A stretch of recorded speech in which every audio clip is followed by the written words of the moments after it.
Selanjutnya poin B untuk jenis yang kedua, bilangan negatif ditambah bilangan negatif. Cara membacanya, utang 8, utang lagi 2. Saya ulangi, utang 8, utang lagi 2. Maka utangnya tambah banyak menjadi 10.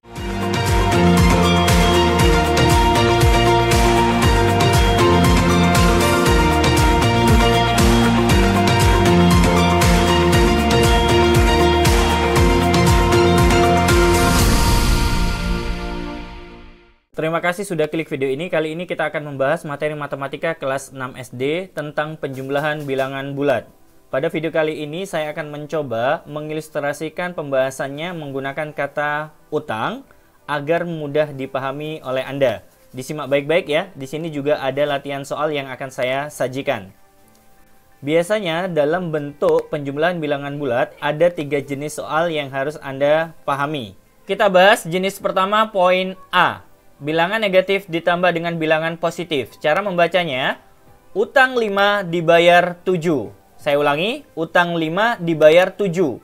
Itu artinya masih ada sisa kembalian sebanyak 2. Dari mana 2? 7 dikurangi 5, sehingga kita dapatkan sisanya masih ada 2. Perhatikan di sini tanda hasilnya. Jika sisa, maka ibaratkan seperti bilangan positif, atau boleh langsung kita tulis bilangannya. Hasilnya adalah 2. Poin A untuk jenis kedua, bilangan negatif ditambah bilangan negatif. Cara membacanya, utang 5, utang lagi 7. Saya ulangi, utang 5, utang lagi 7. Sehingga hutangnya menjadi tambah banyak, yaitu 12. Dari mana 12? 5 ditambah 7 sama dengan 12, tapi posisinya masih utang. Ingat tanda pada hasil, kalau utang berarti negatif. Kita tulis negatif 12. Poin A jenis yang ketiga, bilangan positif ditambah bilangan negatif. Cara membacanya, punya 5 untuk bayar utang 7. Saya ulangi, punya 5 untuk bayar utang 7.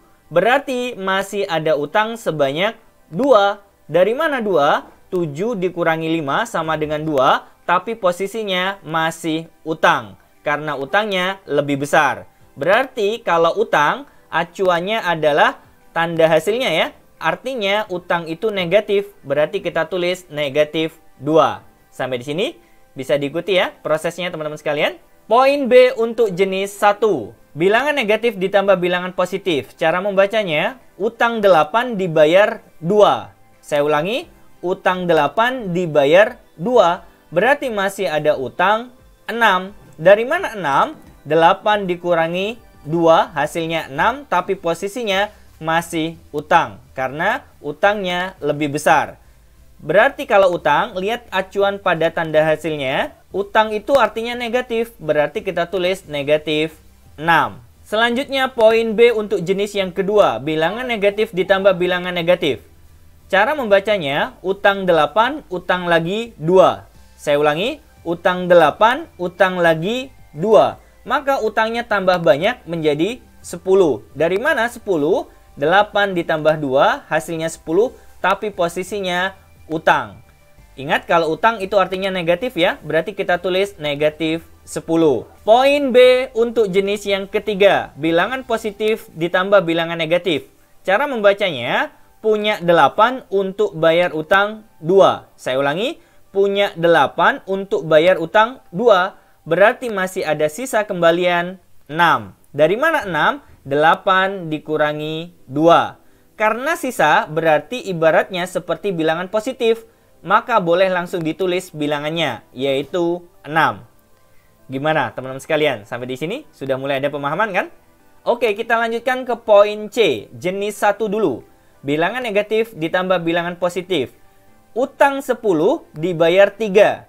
Saya ulangi, utang 10 dibayar 3. Itu artinya masih ada utang 7. Dari mana 7? 10 dikurangi 3, tapi posisinya masih utang. Kalau utang itu artinya bilangan negatif, berarti hasilnya kita tulis negatif 7.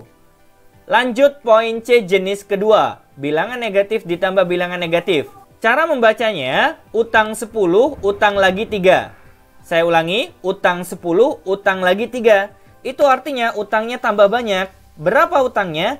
13. Dari mana 13? 10 ditambah 3, hasilnya 13, tapi posisinya masih utang. Kalau utang artinya negatif, berarti hasil akhirnya negatif 13. Lanjut ke poin C, jenis yang ketiga, bilangan positif ditambah bilangan negatif. Cara membacanya, punya 10 untuk bayar utang 3. Saya ulangi, punya 10 untuk bayar utang 3. Berarti masih ada sisa 7. Dari mana 7? 10 dikurangi 3. Karena sisa itu artinya bilangan positif, maka boleh langsung ditulis bilangannya saja, yaitu 7. Sampai di sini sudah mulai tergambar ya teman-teman sekalian. Jadi disesuaikan dengan masing-masing jenis dan perhatikan cara membacanya. Jika pemahamannya masih belum sempurna, kita lanjutkan ke contoh berikutnya. Bilangan negatif ditambah bilangan positif. Cara membacanya, utang 12 dibayar 5. Saya ulangi, utang 12 dibayar 5. Berarti masih ada utang nggak kira-kira? Masih. Berapa utangnya? 7. Sehingga utang itu kalau kita lihat di sini tandanya negatif, berarti kita tulis negatif 7. Kenapa? Karena utangnya masih lebih besar dibandingkan yang dibayar. Lanjut ke jenis kedua, poin D. Bilangan negatif ditambah bilangan negatif. Berarti utang 12, utang lagi 5. Utang 12, utang lagi 5, berarti utangnya tambah banyak. Tinggal angkanya kita tambahkan ya, 12 ditambah 5 itu 17, berarti utangnya menjadi 17, atau kita tulis negatif 17. Lanjut poin D, jenis 3, bilangan positif ditambah bilangan negatif. Punya 12 untuk bayar utang 5. Saya ulangi, punya 12 untuk bayar utang 5. Berarti masih ada sisa kembalian sebanyak 7. Atau kita langsung boleh tulis 7 hasilnya. Oke, kita lanjutkan agar lebih kuat pemahamannya. Bilangan negatif ditambah bilangan positif. Cara membacanya, utang 6 dibayar 20. Saya ulangi, utang 6 dibayar 20. Berarti masih ada sisa 14. Artinya 20 kita kurangi dengan 6, hasilnya 14. Ingat, kalau sisa itu artinya bisa langsung ditulis bilangannya saja, yaitu 14. Bilangan negatif ditambah bilangan negatif. Utang 6, utang lagi 20. Sekali lagi, utang 6, utang lagi 20. Berarti utangnya tambah banyak. Berapa? 26. Kalau utang berarti kita tulis negatif 26. Lanjut poin E, bilangan positif ditambah bilangan negatif. Cara membacanya, punya 6 untuk bayar utang 20. Karena utangnya lebih besar, maka hasilnya tetap utang 14. Jadi utangnya berkurang tapi tetap masih utang ya, karena pembayarnya lebih sedikit dibandingkan utangnya. Kalau utang, kita langsung tulis negatif 14. Contoh poin F, bilangan negatif ditambah bilangan positif. Cara membacanya, utang 17 hanya dibayar 7, berarti masih ada utang sebanyak 10. Dari mana 10? 17 dikurangi 7, tapi tetap posisinya masih utang. Sehingga kalau masih utang berarti kita tulis negatif 10. Lanjut poin F jenis 2, bilangan negatif ditambah bilangan negatif. Cara membacanya, utang 17, utang lagi 7. Berarti utangnya tambah banyak, yaitu sebanyak 24. Dari mana 24? 17 ditambah 7, hasilnya 24, tapi posisinya masih utang. Karena utang berarti tandanya negatif ya, sehingga hasilnya negatif 24. Selanjutnya poin F untuk jenis yang ketiga, bilangan positif ditambah bilangan negatif. Punya 17 untuk bayar utang 7. Berarti masih ada sisa kembalian sebanyak 10. Dari mana 10? 17 dikurangi dengan 7. Karena di sini sisa, itu artinya bilangan positif atau boleh langsung ditulis bilangannya saja, yaitu 10. Gimana teman-teman sekalian? Sampai di poin F ini sudah mulai memahami ya? Jadi perhatikan masing-masing jenisnya dan cara membacanya, kemudian dipikirkan untuk menentukan hasil akhirnya. Untuk meningkatkan pemahaman Anda, di sini saya sudah sajikan latihan soal, masing-masing jenis ada 5 poin.